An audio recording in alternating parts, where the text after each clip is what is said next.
Welcome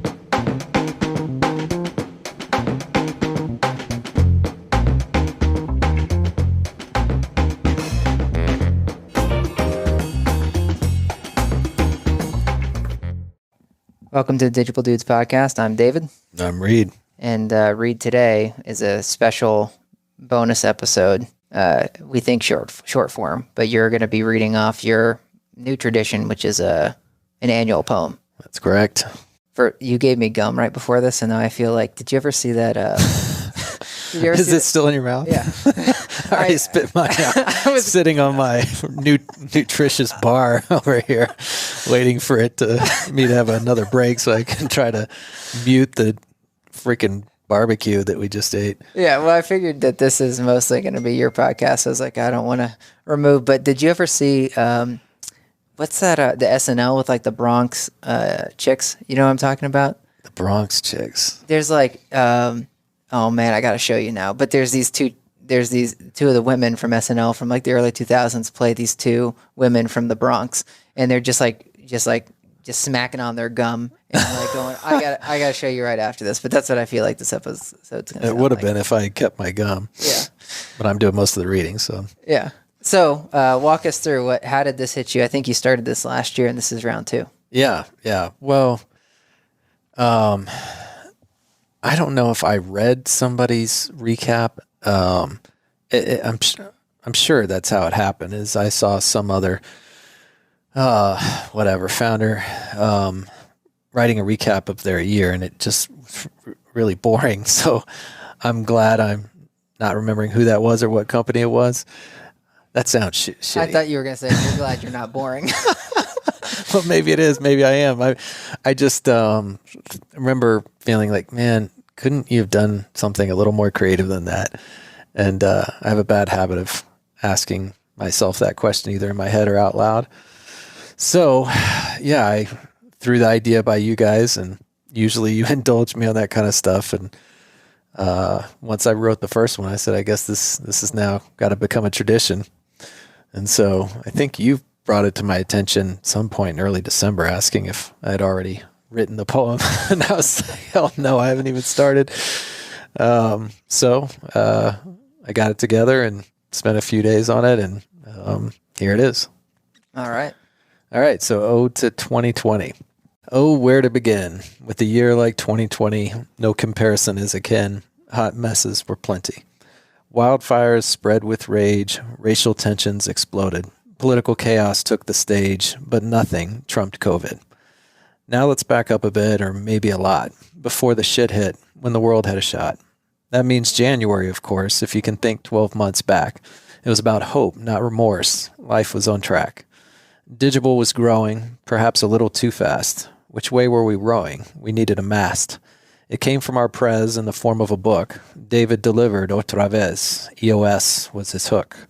What's that? We all gasped. An operating compass, he replied. That's great, Reid gasped. We could use a damn guide. EOS quickly took hold, and in the nick of time, the method was gold, and its software was prime. Meanwhile, we grew headcount, and workspace was shrinking. The problem would soon mount until we got to thinking. We need a much bigger crib, a home for Digible's future. But we must not be glib. This required a permanent suture. So we signed a new lease with 6,500 square feet. It provided us some peace and looked mighty sweet. Then the virus showed up and sent us upside down. We were still just a pup, the new kid in town. We couldn't believe it. How would we survive? It would summon true grit and unrelenting drive. Luckily, our industry stood fast and adapted rather quickly, something it's done in the past whenever housing got prickly. Properties got creative and marketers followed suit. They tested TikTok and native and digital audio to boot. Not everything worked. Some occupancy still fell. Could interest be perked? Should we conjure a spell? Instead, we took a hard right and launched a comic strip, something brainless and light to help us all get a grip. We entered mid-June with trends actually improving. We'd be back together soon, and business was grooving. We had over 40 FTEs and just past 10 mil. It was definitely no breeze, but we'd climbed a big hill. Then came the surge. COVID wasn't retreating. We weren't on the verge. It all felt so defeating. Back to isolation, back to doom and gloom, back to stagnation, back to motherfucking Zoom. Okay, now let's hit pause and stop this self-pity, for we have little cause compared to so many. We should be grateful, loving and humble, not feed the hateful, or shovel more grumble. So we kept our chins up and our spirits high. We refilled our cup and stopped asking why. We hosted DS20 online with a dude named Karen. He made the event shine and was a legit DJ Baron. Then there's Our Lady in Pink, blooming evermore. Now fast as a wink, surprises behind every door. Shout out to Team DNA and our Goonie engineers, coding and ETLing away, pouring in their BS and tears. Lest we not forget about our agency peeps, we're all in your debt. Your teams have helped heaps. From CS to PM to organic, each group raised its game. They embraced the manic and somehow made it feel tame. Elsewhere, the dudes kept casting op-eds, POVs, hot takes, et al. The show seems to be lasting even if the audience is small. Last stop on this trip, Fiona Ford Lane, Digible's Do Good ship, our Make a Difference train. We supported Spark the Change, Children's Hospital, and BLM. We added purpose and range. We nurtured the company gem. Now the curtains must close, and we thank you all. 2020 was definitely no rose, but together we stood tall. I do feel like this one was better than the first one. Meaning, like, this is really good. I mean, the first one blew me away because I didn't know it was coming, but it flows so well and really takes you back through the year. Well, good. I'm glad you dig it. You're my number one audience. Yeah.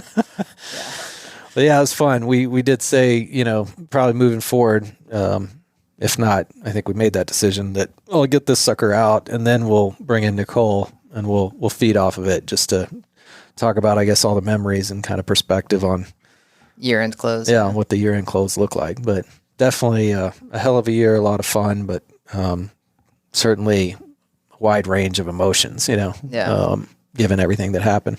How did you go back? Gum is now going back in my mouth. So now I can hear the smack. So the smack is from Reid, not from me. Some people probably like that. So what I don't think I asked you, but how did you keep track of what happened, or were you just like going back through the memory banks? I try to kind of, it's not perfect, but I do try to categorize like by quarter. So I'm like, what were the main things that happened like from the start to the end of each quarter? And then it's not super formulaic. Like, I don't know how many stanzas I have per quarter. Yeah. It's just instinct. Yeah. I feel like I would be, at this point, I'd be going back through our like meeting notes, our like rocks, which company initiatives that we did. And then I'd probably look at my calendar, and that's probably how I'd come up with stuff. Yeah. For me, it was just mostly off of sheer memory. Like, that's probably a better idea. I would have had even more material. That's the one thing I didn't want it to feel like I couldn't stop myself. Yeah. Because there's so much that has happened. And when you're in a fast growing, you keep telling me not to use the word startup, but early stage company, a lot freaking happens every day, much less a whole year. So it's like, how do you pare that down? And to something that both internally strikes a chord with people as well as, externally, because you do share it externally too. Right. Yeah, that's tough. Cool. Well, we'll do it again next year, and who knows you'll have to what the hell. Next year you'll have to write it over like Thanksgiving break for us to do our other episode in time. So you'll have like a month early. Yeah, but maybe because I feel like December usually has some significant event, and we wouldn't want all our recaps to be 11-month. Like, what happened in December? Yeah, the same thing. Like when Victor, our director of engineering, was like, "Can we start our annual plan like in October so you can give it to us by November?" I'm like, "What?" Started like with Q3. Right. Oh man. Right. Yeah. Well, this is good. Well, good stuff. All thanks, right. Reid. Yep. See ya. We're out.